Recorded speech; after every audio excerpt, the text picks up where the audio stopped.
Big TV భక్తి సమాచారం WhatsApp ఛానల్లో జాయిన్ అవ్వండి. అన్ని విశేషాలు ఎప్పటికప్పుడు తెలుసుకోండి.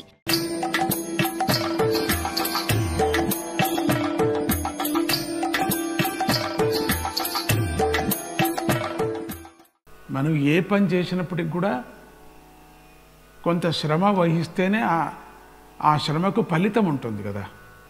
లేకపోతే ఊరూరికే ఒక చెట్టు వేసి దానికి నీళ్లు లేకపోతే, మంచి ఎరువు వ్యవసాయం లేకపోతే ఆ చెట్టు పెద్దదే ఇది ఎప్పుడు, మరి మనకు ఫలాలు ఇచ్చేది ఎప్పుడు? అది చూడండి.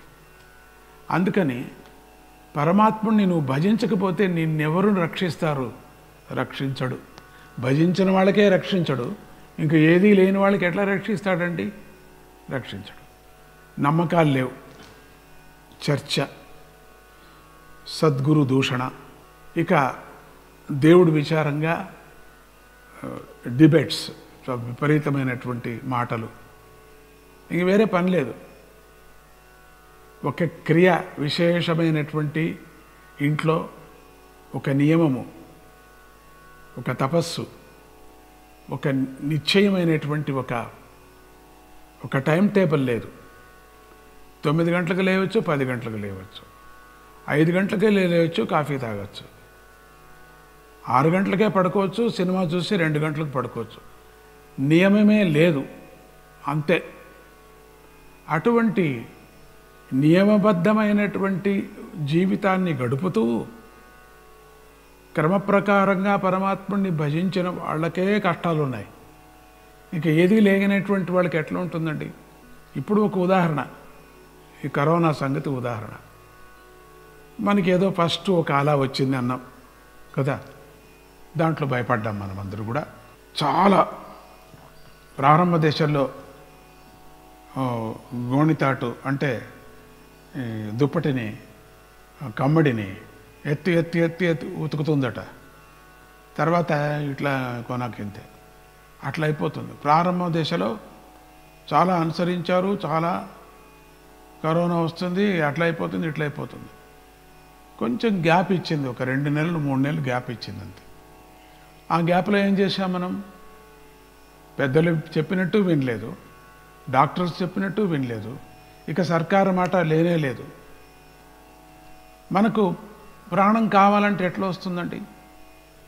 కేవలం ఒక ఆక్సిజన్ లేక చచ్చిపోతున్నామంటే, పరమాత్ముడు ఈ ఆక్సిజన్ ఇవ్వకపోతే మనమేం బతికేవాళ్ళమా? లేకపోతే ప్రతి ఒక్కరూ ఇంకా కొన్ని రోజులు అయిన తర్వాత, కొన్నేళ్ళు అయిన తర్వాత ఇది మాట వినటానికి కూడా కష్టమవుతుంది. ప్రతి ఒక్కరూ ఒక సిలిండర్ పెట్టుకొని తిరగాడాల్సి వచ్చే పరిస్థితి వచ్చింది, ఇప్పుడు వస్తుంది కూడా. ఎందుకు? దేశమంతా కలుషితమైపోయింది, మొత్తం కల్మషంతో కూడినటువంటిది. జీవితము కల్మషమే, వాతావరణము కల్మషమే, అన్ని విచారాలుగా కల్మషమే, మాట తీరు కల్మషమే, నువ్వు చేసేటువంటి చేష్టలన్నీ కల్మషమే, ఒకరికొకరి మోసము, భార్య భర్తకు మోసం, భర్తకు భార్య మోసం, భార్యాభర్తలు పిల్లలకు మోసం, పిల్లలు తల్లిదండ్రులకు మోసం. ఈ విధమైనటువంటి ఒకరికొకరికి ఒక నిజమైనటువంటి బాంధవ్యం లేకపోవటము, ప్రపంచాన్నంతా సుఖాని కోసం చెడపటము, ఇవన్నీ ఏమైపోయింది? వాయు కల్మషం అయిపోయింది, అడవంతా కల్మషం అయిపోయింది, చెట్లు లేవు, కొట్టేశారు. సముద్రం కల్మషమైంది, కొన్ని కోట్ల చేపలు చచ్చిపోతున్నాయట.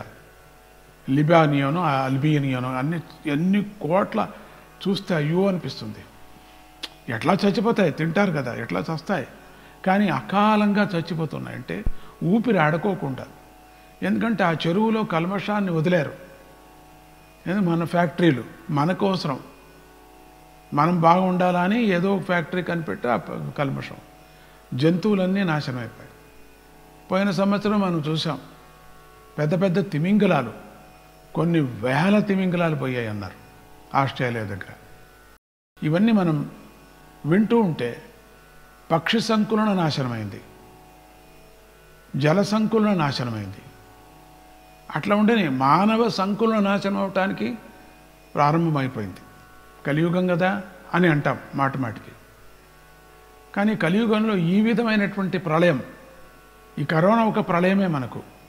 అందరూ ఉపన్యాసాలు చెప్తాం, లేదని కాదు, గంటలు గంటలు చెప్పచ్చు. ఒక సబ్జెక్టు తీసుకొని చాలా అద్భుతంగా చెప్పి ఫస్ట్ ప్రైజ్ సెకండ్ ప్రైజ్ కొట్టచ్చు.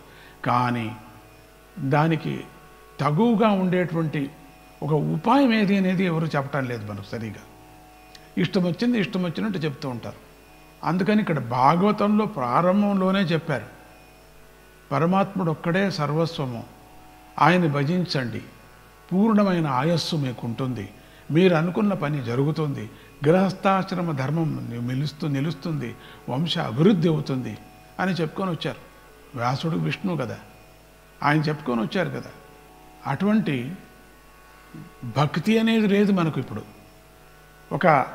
అది కూడా ఎట్లా అంటే మనం ఒక కృతకంగా భక్తిని చూపించుకుంటున్నాం పరమాత్ముడికి. భాగవతం కానీ, మహాభారతం కానీ, రామాయణం కానీ పెద్దలు రచించి మనకు తెలిపినటువంటి విచారాల్లో జీవన విధానాన్ని తెలిపారు మనకు, ఆయస్సు పెంచుకునే విధానాన్ని తెలిపారు మనకు, పిల్లల్ని పెంచే విధానాన్ని తెలిపారు మనకు. ఏదో ఒకటి రామాయణమే తీసుకోండి, మీరు మహాభారతమే తీసుకోండి, భాగవతం దేనిది ఉపనిషత్తులే తీసుకోండి, ఆ వాళ్ళ చరిత్ర తీసుకున్నప్పటికి కూడా పిల్లల్ని పెంచే విధానం చెప్పారు. అసలు ఇల్లు కట్టే విధానం కూడా చెప్పారు, ఇల్లును రక్షించే విధానం చెప్పారు. మనం ఏమైనా అనుసరించామా? దాని గురించి పట్టించుకున్నామా? మనం పట్టించుకోలే. అదంతా కాకమ్మ భూవమ్మ కథలు అని చెప్పేశారు, ఒకటే మాట కొట్టి పారేశారు. వేరే పని లేదు వీళ్ళకి, భజన చేసుకుని చిటుకలు వేసుకొని భజన చేసుకుని రామా కిత్నా రామా గోయిందా అనుకుంటా ఉంటారు. అంత హాస్యం చేసేసారు అంత జనం ప్రపంచంలో. ఇప్పుడు అక్కడికే వచ్చారు, ఇప్పుడు రామా కిత్నా గోయిందానికే వచ్చారు అందరు కూడా. ఇప్పుడు అర్థమవుతుంది మీకు ప్రాణం అనేది ఎంత విలువ, బతకడానికి ప్రతి ఒక్కరూ ప్రయత్నిస్తుంది. ఒక ఈగ కూడా, ఒక దోమ కూడా ప్రయత్నిస్తూ ఉంటుంది. దోమ కూర్చున్నప్పుడు ఇట్లా అంటూ టపక్కన ఎగిరిపోతుంది. దానికి ఎవరు చెప్పారు? ఆ సిగ్నల్ ఇట్లానే లోపల మనం కొట్టలేము, ఎగిరిపోతుంది. ఏదో కొన్ని సందర్భాల్లో సస్తాయి, అది వేరే. ఆ విధమైనటువంటి సిగ్నల్ పరమాత్ముడు ఇచ్చాడు. అట్లనే జీవితంలో ప్రతి ఒక్కటి కూడా మనకు సిగ్నల్ ఇచ్చాడు. అటువంటి మొట్టమొదటి మనకు భాగవతం, సిగ్నల్ ఇచ్చినటువంటి భాగవతం.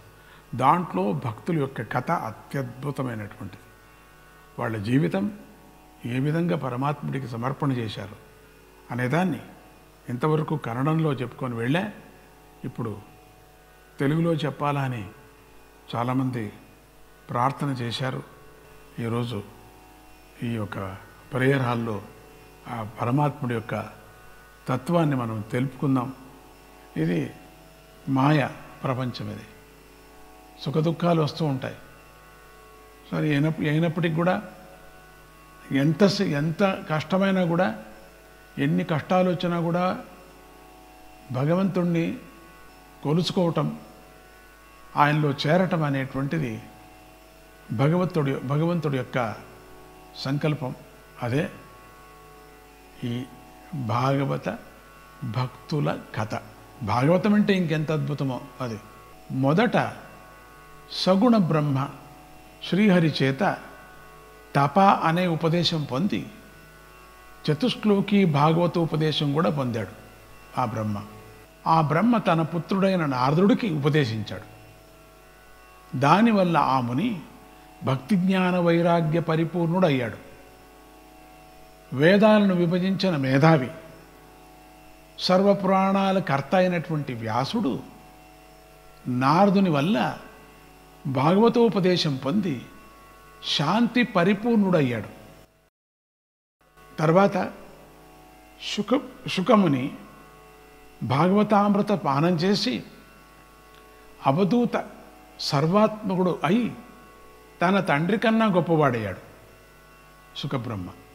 ఆ తర్వాత పరీక్షిత్ రాజు శుకుని వల్ల ఈ ఉపదేశం 7 రోజుల్లో పొందాడు. 7 రోజుల్లో పునీతుడయ్యాడు. ఇంకో కథ వస్తుంది, వేణుడు 7 సెకండ్లో పొందాడు, 7 నిమిషాల్లో భాగవత ఉపదేశాన్ని.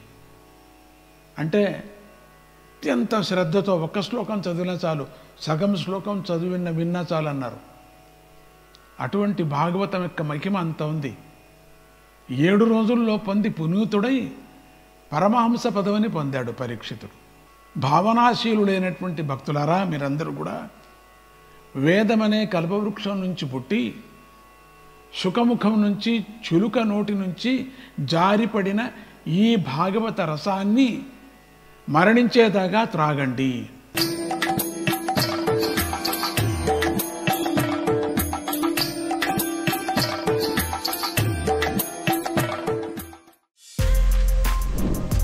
For more videos like this, subscribe Big TV channel.